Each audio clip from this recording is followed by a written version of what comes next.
Hi everyone, Angus Campbell here, Sunday the 29th of September 2024. Right, back on the Bonnie because last couple of parts that we're looking at have arrived. So we wanted the new ignition switch that we could transfer the key barrel to.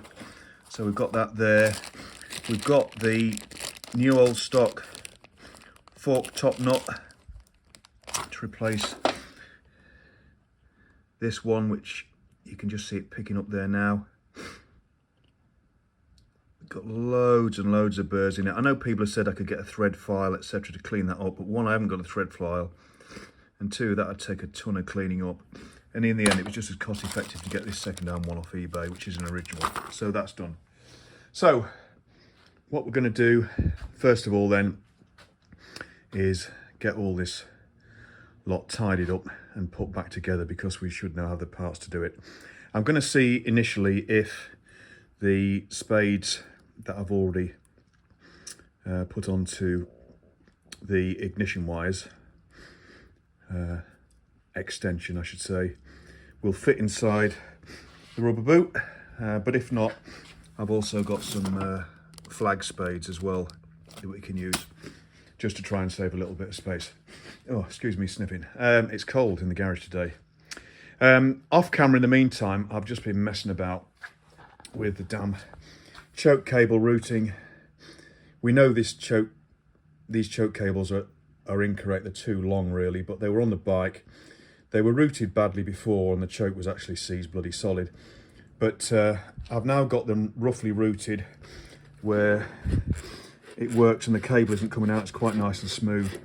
So I'm going to do it so that we tie all this down, etc., and that'll look fairly neat and tidy like that. Plus the cables won't have too tight a curve. It's all well greased up, and at least it'll work. And then it's up to Greg then whether he wants to retain it like that, or to get new cables, or to do what a lot of people have done, and that is just do away with the choke, because the ticklers will suffice, especially with these new carbs probably.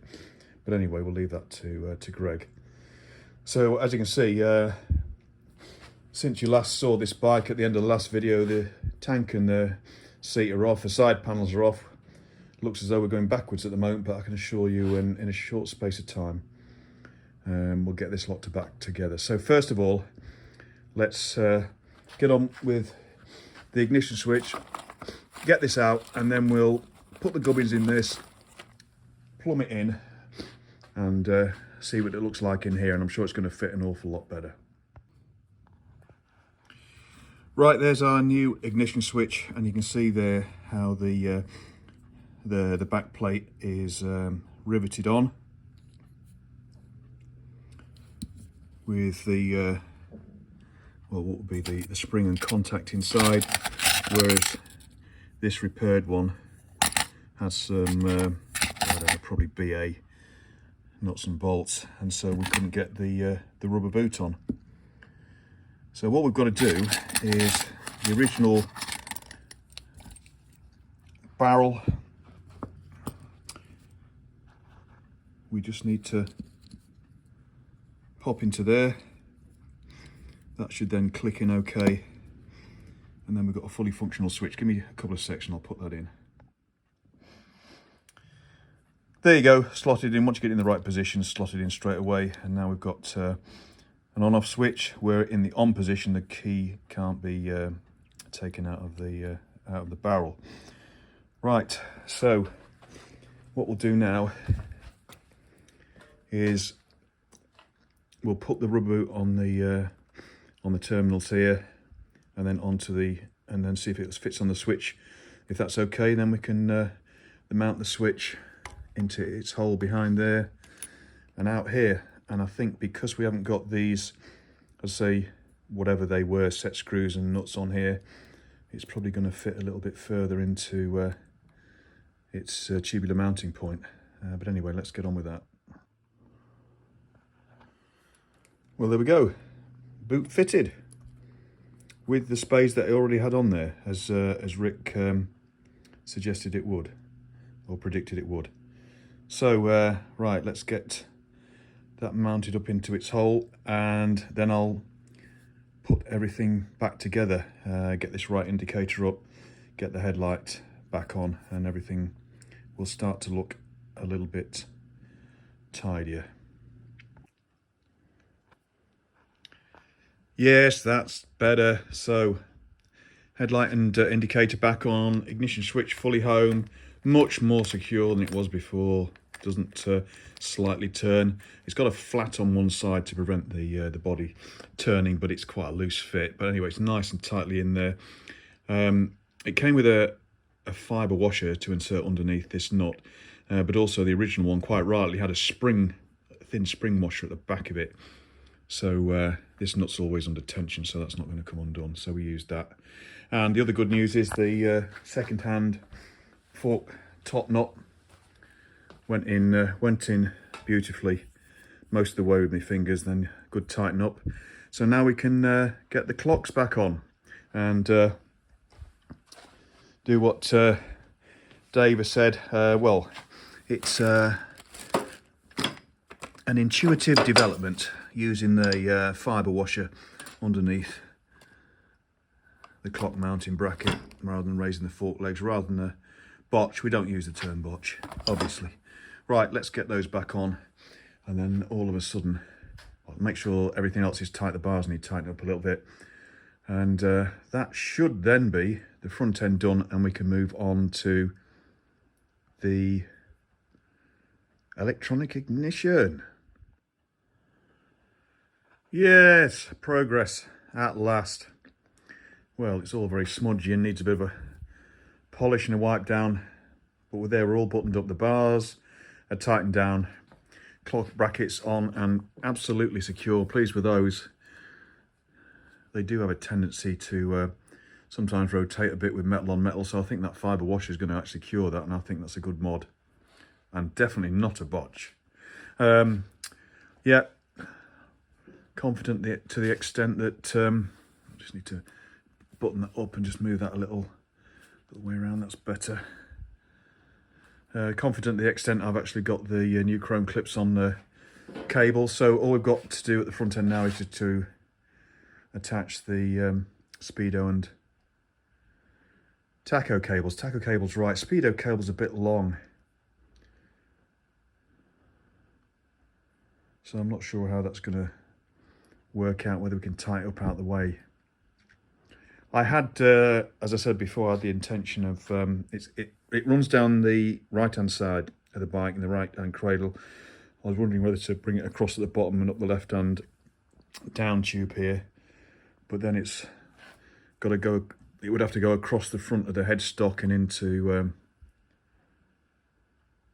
not unless I went the other side of the headstock, and into the speedo. Yeah, I'm thinking out, well, I'm not even thinking out loud, I'm thinking in the background here. I can't multitask too much. Well, we'll worry about that a bit later. I think I've had enough cable routing woes with the choke today already.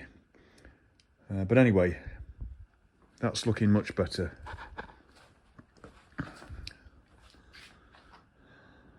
Looking like it should with all the proper parts there. Right, we're going to move on to electronic ignition, so I'll just have a cup of tea and refresh my memory on that. But basically, the instructions are very straightforward. It looks pretty simple enough. I've got this little timing plug out, and it does still have its pin. We'll take the plugs out, but essentially we need to place one cylinder on its timer mark on the rotor here, and then we can position the tri-spark components, and that's all it is, everybody. That's it. There's all your electronics are basically in what essentially is the points plate, and then you've got the little inducer here, which has to go in a particular position. But the instructions are pretty straightforward, and they're on. Here we are. Did they fall out just now? I've probably been just kicking them around. But anyway, get all the instructions, and I'll try and take you through these, but yeah, this is Tri-Spark from the other side of the world, I believe, and as you already know, we've got new Tri-Spark coils to match this. 6-volt coils in series, so it's wasted spark. And I've just got to put the separate spades and nuts on there, and it is pretty simple to wire up. So we basically use just one. Now normally with the points, etc., you've got actually 2 cables running the back there, sheathed, obviously one for each set of points. This has currently probably got a boyer, still got the remnants of the boyer in there, so we'll need to get that out. But we just use, I think, one of those to go up to the coils, and then the other side of the coils are earthed. But don't hold me to that. So basically we will still be using the original pair of wires that comes up to the top here, but we'll just choose one of them, plug it into whichever one we want on the main harness, and then at the back here we'll be using either black and white or yellow and white as basically the feed to the coils from the back plate. The other side of the coil obviously has got its live wires, which we've got, which are white. I think we've got, should have, here we go, one on each side somewhere, so we can plug those in. Check the polarity, etc. before we do that. And the 2 condensers are redundant, but they're in there just for the sake of completeness, really. So I'll grab a cup of tea, we'll get this cover off, we'll get the plugs out. Here you go, only finger tight anyway. And we'll get cracking. So I'll bring you back shortly. Right, on to ignition timing. So first things first, put one of the cylinders on its firing stroke at its full advanced position as determined by the timing mark on the rotor. So you can see there we've got the pin here, and then there's the timing mark on the rotor, and that's for the left hand pot. It doesn't matter which pot you put in this position, because it's wasted spark, so both plugs are going to fire simultaneously, which is fine. So there we are, left hand cylinder we've got there on its timing mark. And then what you do is you mount this back plate where the points used to go. Let me just get that out if I can.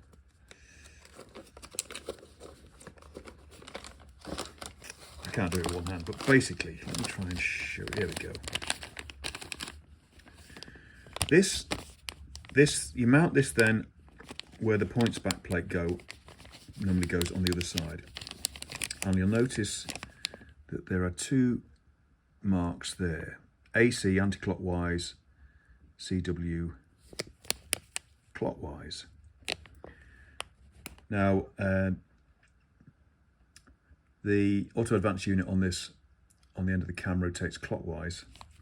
So what you do is you mount this back plate up, you then mark where that clockwise mark is on the outer case, and then that allows you then to take that off and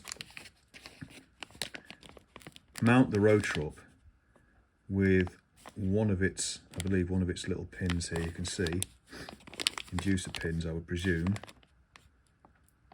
aligned with the mark you put on the outer case that corresponds to the position where that CW mark is there. What you've obviously got to do is, once you've marked up that CW mark on the outer case and taken this off, you've got to actually mark precisely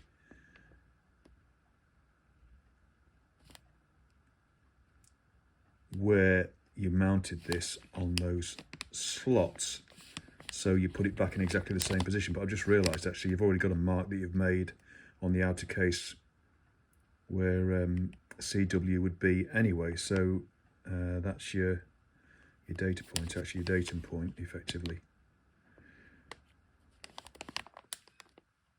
Now luckily for us, let me just go around the other side and try and clarify that a bit more if you like. Now we've already got the old Boyer system in there, so basically the good news is the wire ends down here have already been converted to bullet, which is what we want on the tri-spark as well. But you can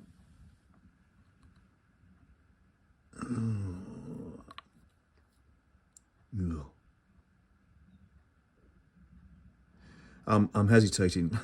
I was going to say what you can see is that the back plate is mounted in 2 points on here, but there are a couple of points here, but that doesn't matter as long as we're consistent. I don't know why there's 2 holes at the top and bottom.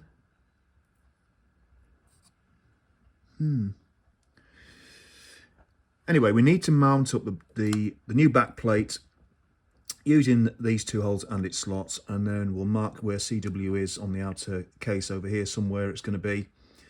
We take the back plate off, we put the inducer in there. Actually, it's not the inducers, it's magnet. It's the magnet rotor. We mount that up in here so that one of the marks on there lines up with CW, and then we mount the back plate back on with the CW lined up wherever it is on that side. So it's pretty straightforward to do. We can connect up then, and then what we do is, I believe that obviously we use the same 2 wires going back up to the top and then back to the back here. One of those wires, whichever one we choose, will be to the coil. The other, I think, goes to earth, but I'll need to clarify that. Anyway, I'll come back, hopefully in a roundabout way. That sort of explains what we're doing, but I'll bring you back at various points as we're doing it. Right then, just to clarify, I've just refreshed my memory with respect to the wiring. So we were right about the fact that the black and white wire comes up to the top and goes to the negative side of one of the coils, and then because these coils are in series, we need a series tie-in from the positive to the negative side of the other coil. The positive side then goes to earth. I'll probably put that straight onto the battery terminal because that's very close by. And then I was incorrect in that the other wire, the yellow and black, it doesn't go to earth, it goes to the live feed to the coils, which in this case is white. And we've got a couple of those we can use because originally there'd been one for each coil, but there isn't this time, so we could either use that one or we could use this one. Now the one that we don't use will be okay as is, because I suppose that's one of the benefits of these thick, horrible plastic insulators, is that they're quite big and covered up. So I don't think we'll need to put anything on the spare one, but obviously we will have a spare white wire. So I'll need to get the soldering iron on, because as I said, well, this black and white wire will go to the negative side of that coil. We can then, I suppose we could cut that off with that extension from the original wire, and we could cut that off there, put a spade on that and use that as our piggyback to the other coil, negative side, and then positive side onto, we'll go straight onto the battery, as there's no other sort of earthing strap nearby. Right, so that's what we'll do. We'll get the soldering iron on, and then what we'll do next is we're going to put the backing plate onto here, mount it up, and then we'll mark on the exterior edge here where that CW clockwise line is, and then we can take that off and put the new rotor with its magnets in there. You can see I've got the old one off. Okay, so that's gone. Just while I'm here about to mount up the new backing plate, did any of you notice? I didn't notice originally, look.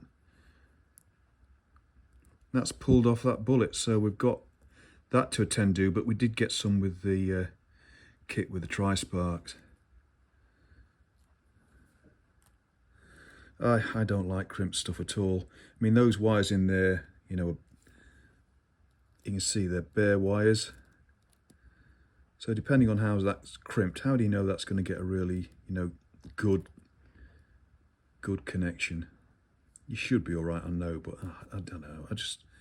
This don't feel right without a soldered connection. So let me tidy all this lot up, because we'll have to attend to that first. Right, let's get the soldering iron up and cooking.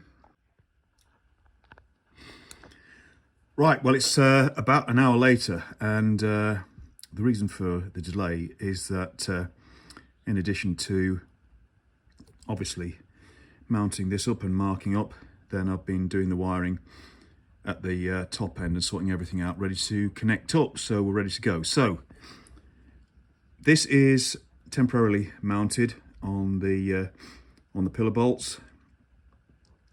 It doesn't have to be in an exact position, but what we're doing then is we're marking that CW line, i.e. clockwise, against the casing here, and it's not very clear on camera, but it's much clearer off camera when you don't get a reflection off the chrome plate. But I've marked it with a really thin white line, which is correct when you're looking, you know, absolutely square onto it, if you like. What I've also done is we've got a new bullet on here. The tri-spark kit does come with all the connectors, spades for the top end for the coils, and bullets for the bottom end. We already had bullets on here for the previous Boyer system, but as you saw, one was very loose and just pulled off. I've just put a little bit shrink fit on there as well on that wire, because I noticed a little crack, so we've sorted that out. So that's the bottom end done, and then at the top end, well, after a bit of toing and froing, I've got rid of a couple of the spades to connect up one side to live. But anyway, first of all, we're going to have the black and white wire here from the tri-spark unit, which effectively is the trigger, and these coils are wired in series, so that goes to the negative side on the coil, the first coil. You can see this was dual wired, so I've cut the piggyback wire that would normally have gone to the other coil. I've cut that off, and I've shrink wrapped it to make sure that's well insulated. And then we've got the connecting wire that I've made up to go from the positive side of this coil to the negative side of the other coil with good old-fashioned spades. And then we've got the positive side of the second coil. I'll put a loop onto that, which will go straight to the battery, to earth on the battery. And to make all this lot live then, the yellow wire that comes down from the ignition unit down the bottom of the engine there, you connect that to the live side. Now originally there were two connectors, one for each coil, one live connector for that coil, one live connector for this coil. So what I've done is I've just fed the yellow and white wire, there it is, coming off the loom. It goes into that connector because it was a 1:2, but again, cut one of those off and put that yellow wire over with a bullet now connector into the live white and yellow, so that's correct. So I think we're all good. So obviously the spare terminals that we don't need, I mean, they're well insulated with the plastic sheaths anyway, but I've just shrink wrapped them together and made sure there's plenty of overlap so we don't have any chance of earth in that, because obviously we've got a live here. Right, so I think that's about it. So what we do now is, because we've marked up, you can see it better from here though, you know, where I've marked it with white paint. We now take this off and we fit the magnet unit that replaces the auto advance, and we do that so that you can see the two magnet tips on this side, which is the side that will be facing out. They don't need to be lined up in a line with that mark, so it'll be across there. So we're going to use a straight edge to do that, and then we should be roughly in the right position, and then we can put this back on. We've got to check the spacing between this face and that back plate to make sure it doesn't rub, but then we'll be away. We'll just about be there. So let me get the magnet unit lined up and on there, and I'll show you that.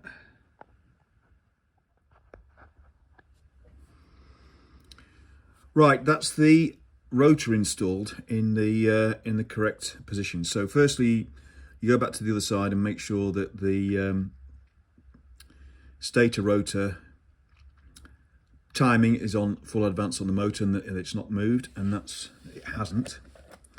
And then what you can do is they provide you, if I can just maybe demonstrate this, they provide you with a little straight edge where you can go across, as you can see there, those two magnets,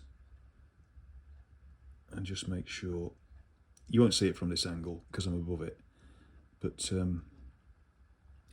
just believe me that is lined up.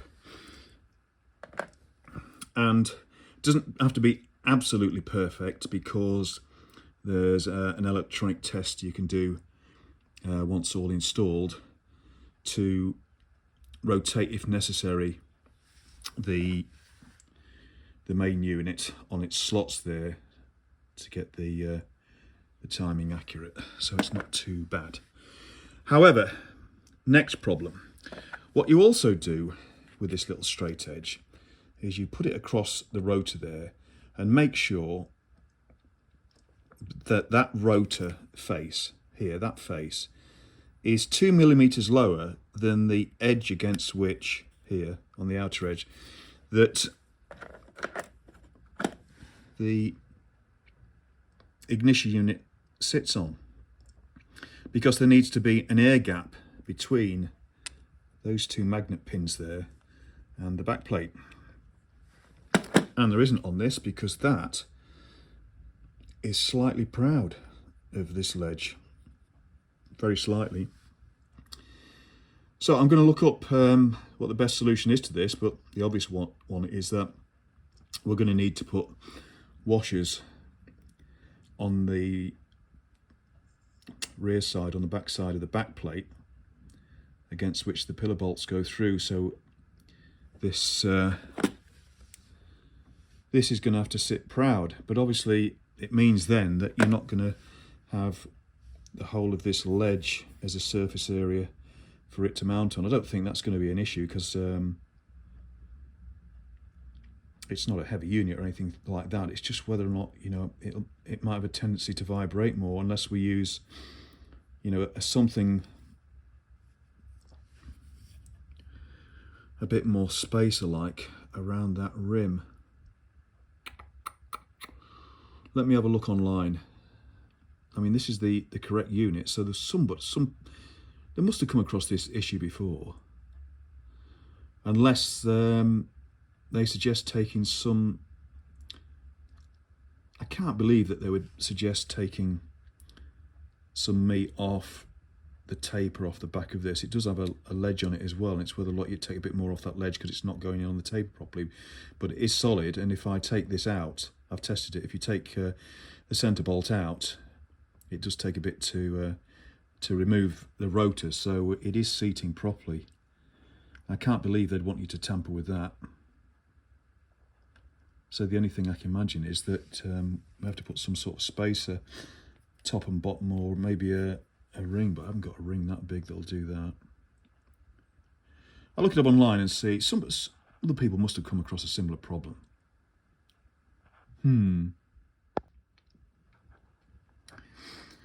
Right, there we are. She's in. So in looking up how other people have installed these tri-spark systems, then yeah, I've seen several comments regarding the fact that the rotor at the back is too proud. So you have to make up your own solution, really. And one or two people have mentioned the fact they've had to pack or use pack washers on the reverse side of the what they call the stator back plate here on the other side. So I've done that. So we now should have a requisite gap between the back of the back plate and the front of the rotor, which is 2 millimeters plus or minus 0.6 of a millimeter. And I think we've got that okay. Obviously we'll be able to test that. What that does mean though is obviously the pillar bolts, they sit too proud, or a lot prouder then, by 2 to 3 mil. So it means then that the points cover doesn't squash down on its gasket. So I've had to shorten the pillar bolts slightly. There's no other way around it. But anyway, it is very secure. So what I've used behind it is a thick spring washer plus a flat washer, as broad a flat washer as I can to spread the load. So at least we get a decent surface area to tighten down onto, and it is very secure. So I think that's going to be okay. And the earth wire at this end, as recommended, fits on the base of one of the pillar bolts, and then the other wires are placed like so, if you like, to give what they call sort of wide curve, so they sit underneath like so. Now we can't button it all up just yet because there is a test we can do using that little red LED there. There's a sequence we can use to test that and to make sure it's lined up properly, which we'll do later. But for now, I'm going to test fit the points cover and make sure that's okay, so that it squashes down on its gasket around the rim and keeps the water out, which is the whole intention really. So we'll do that, and then we'll do a bit more tidying up at the top here with respect to the wires. Get some cable ties, some rubber cable ties up there on both sides, and then we'll put the side panels on, and she'll begin to look the part then. Okie doke, let's see how she goes.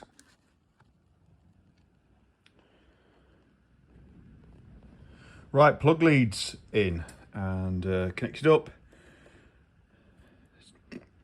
Just secured the wiring down on each side. Side panels back on, and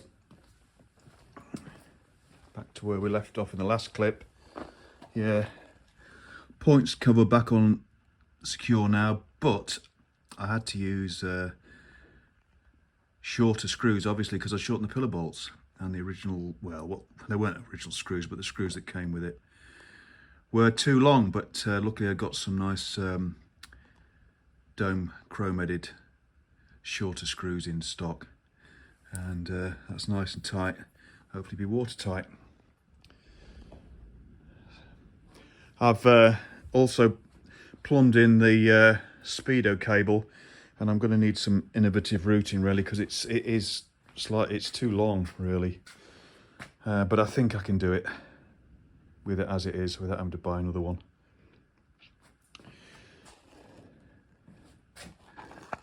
But yeah, with the front end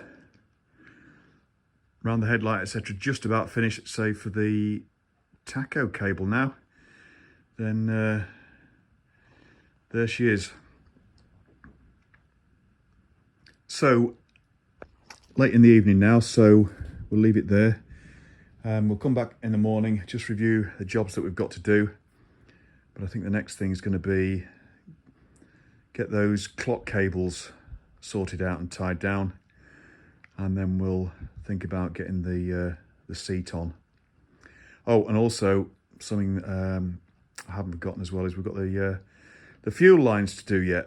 I can't remember if we took a set off and whether they were any good, and I'm not sure if I got sufficient petrol pipe for this or not.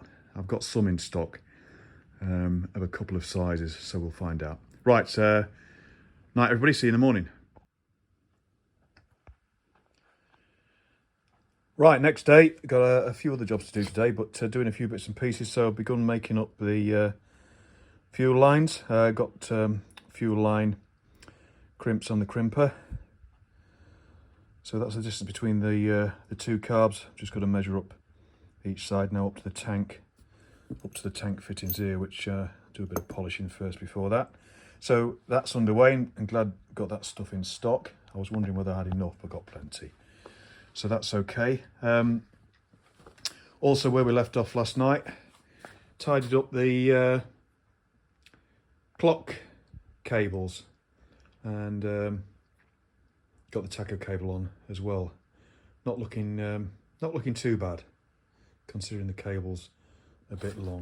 You can probably see it a little bit at the bottom there, but it's not too bad.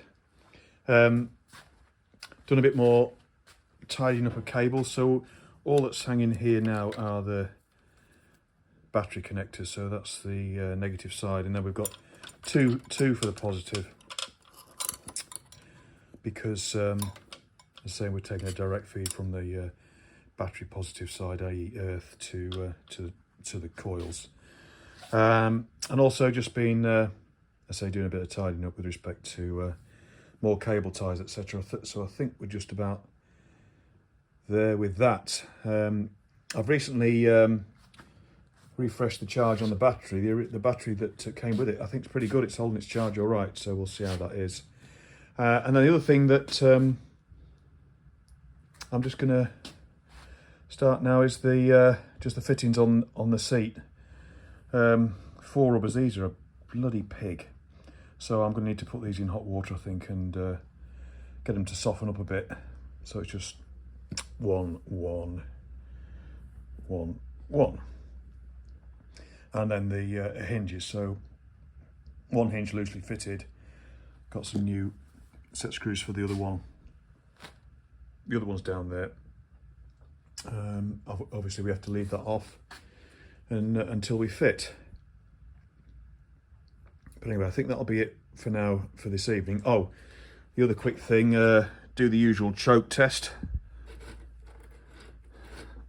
And it's all good. It's a bit stiff because I've tightened up the lever here, because if you like, the tensioned position, i.e. up, is off. So if that's not tensioned enough here, then it's going to slowly go on. Great design. So anyway, it feels a bit stiff because it's tight here, but it's returning really nicely now. Cables aren't sticking or anything, they're well greased and oiled up. I don't think that choke was working at all because the cables were absolutely rusted. The junction box was a bit of a mess, and although they're not quite, well, they're not the right length of cables, I think we've done a good routing there, and I don't think that's going to obstruct us getting in the battery at all. We'll be all right anyway. We can move it, but that's okay. I think so anyway. Right, I had to do one other thing as well. I found one of the wires to the front right hand indicator. I hadn't connected it, so just needed to take the headlight lens off and do that, so that's done. So we're not far off now then, getting the stage of putting the battery on to do an electrics test and then putting oil in the motor. So yep, getting very, very close. Maybe a little bit more tidying up. There's because we haven't done you know, this is just to make it very presentable. So there are 1 or 2 original nuts and things on here on the engine, especially on the underside, where we've just sort of tarted them up a bit with some metal paint. One or two of those need a bit more work underneath. But in general, she's not looking too shabby, really. But we know as well we've done things properly, so lots have been tidied up. Anyway, enough of the waffling. Back tomorrow to do a few more bits and pieces, maybe just get the seat on, and then we'll leave it at that, really. Just get the seat on, finish the fuel lines, and then we'll complete this video there, because the one after that then probably will be, you know, get the oils in, get the electrics tested, and do a test flight.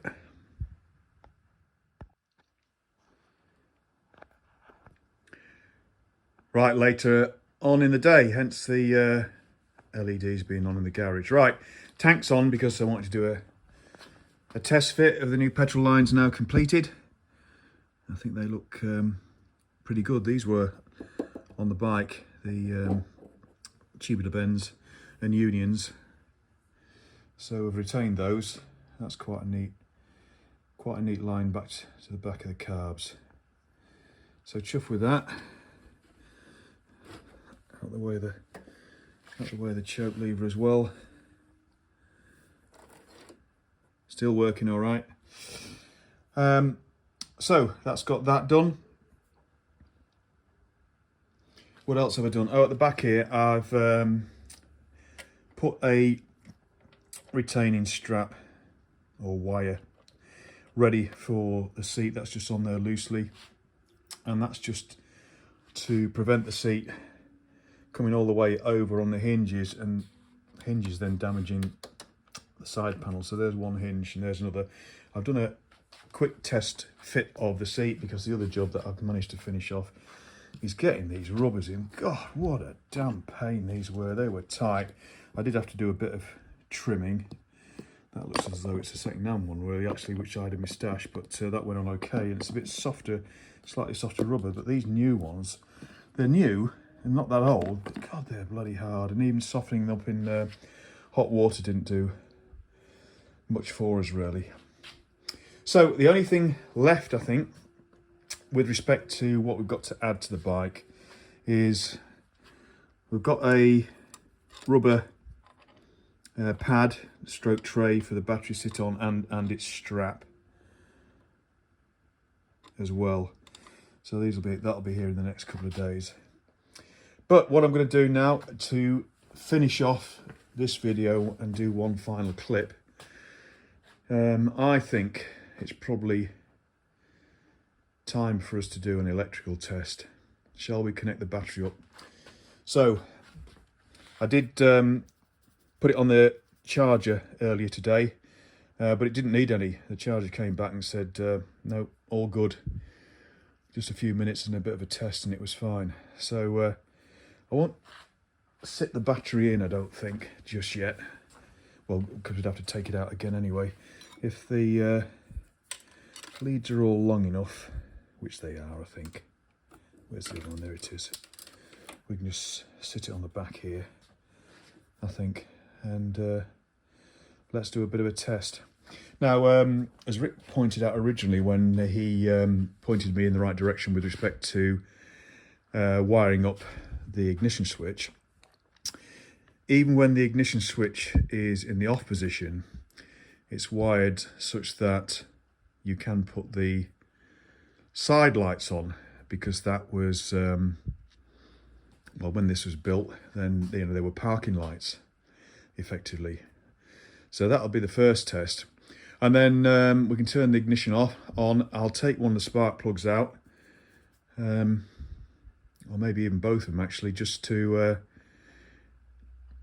ease us, help with and ease the turning of the engine, so we can check spark as well. I've got one final test to do with the electronic ignition, just to make sure we've got it in the right position.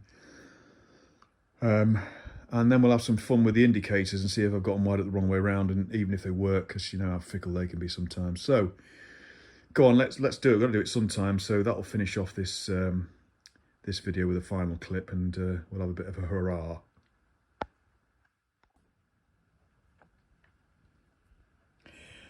Right, I decided to put the battery in its trade because, you know, trying to put it on the back here, we risk it falling over. And this is, you know, an older lead acid battery, so there's lots of fluid in it. It's topped up, but it's well charged up. So I plumbed it in, but I've left the fuse out for now because when I was plumbing it in, even though the ignition was off, I was getting a slight arc when I connected up the negative terminal. So obviously something was drawing juice, and I realised that it's actually the headlights coming on, stroke side light, with the light switch in any position. So that means I've got the light switch wired up wrongly, which makes a bit of sense because I didn't check that properly. That's all right. However, the good news is that the ignition switch works, and so when you turn the ignition on, the oil pressure warning light comes on, and also if you turn the engine over, we've got spark, so that's good. But the other worrying thing is, not worrying, something we've got to check, no rear light. But anyway, what I'm going to do now is I'm going to show you, because I'm pretty confident we're all wired up relatively correctly, so we're not going to burn anything out by just connecting up that fuse and giving you a bit of demonstration. So let me just stop the clip here so I can put that fuse in, then I'll bring you back. Right, the fuse is in, and as you can see, actually we've got headlight and side light. So that's side light. So the switch is working to a certain extent, but we've got headlight on all the time, even though the ignition is off. If we try anything else like the indicators, you know, they're not working because the ignition switch is off, which is correct. So if we put the ignition switch on, we get the oil pressure warning light, which is good. And what I can demonstrate is left-hand indicator is working, but right-hand indicator is not. And I think that's got something to do with the fact that I had to do a bit of connecting up when I found a wire off. So that might be the issue there. Now, the other thing with ignition on, let's just see if we've got any brake light. Doesn't look like we have. Oh, right. So we've got a rear brake light. So there is juice going to the back light. But we haven't got front brake light. Okay. So let me turn this lot off. Oh, let me just show you as well. I don't know whether it'll do it now.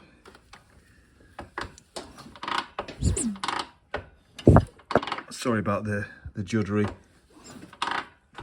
You're not going to be able to see this. But you just have to believe me, it is sparking. Doesn't look to be a very, very powerful spark, but it is sparking. Right, before we burn anything out, let's get the ignition off. And let's undo this. Right, bear with me a sec.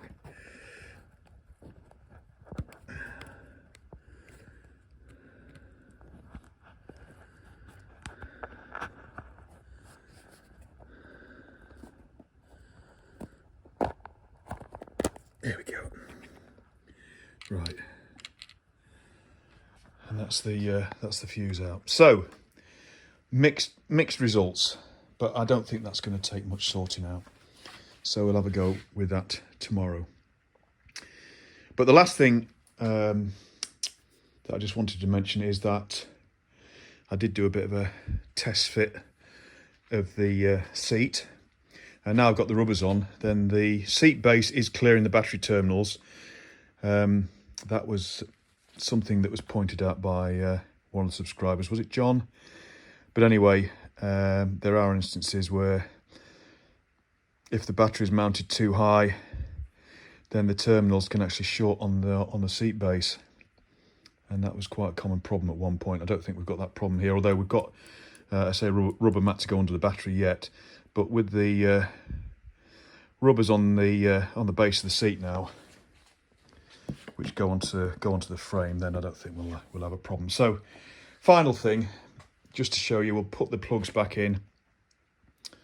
Ignition's definitely off, and we'll just put the seat on with one hinge, and now it's got its rubbers on. You'll see everything sitting in the correct position. There you go. There's a view of it without the Fury being in the way. So just a few little bits and pieces left then before we put the oils in and see if she'll fire up. Right, let's get back to where this all started. This is completion part 4, is it? You know, when is completion not completion? Let's have a look at the old list.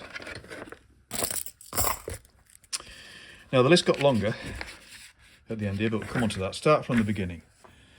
So, tra-la-la-la-la. Fit and time electronic ignition. Done. Fit new rear seat. Sort of done. Haven't checked tyre pressures yet, but that's not going to take much. Fit battery and check electrics. Well, that's ongoing. Polish, we haven't done that yet. Order and fit new fork top knot, done. Replace handlebars and clocks, done. Make up and fit new for fuel lines. Make up and fit seat restraining cable, not quite there yet. Tension rear chain and line up rear wheel. So a little bit left to do. And obviously now 39, we've got to check headlight wiring.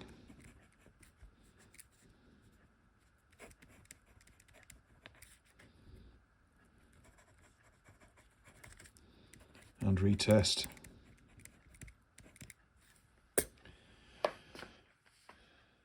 Right, so we have reduced,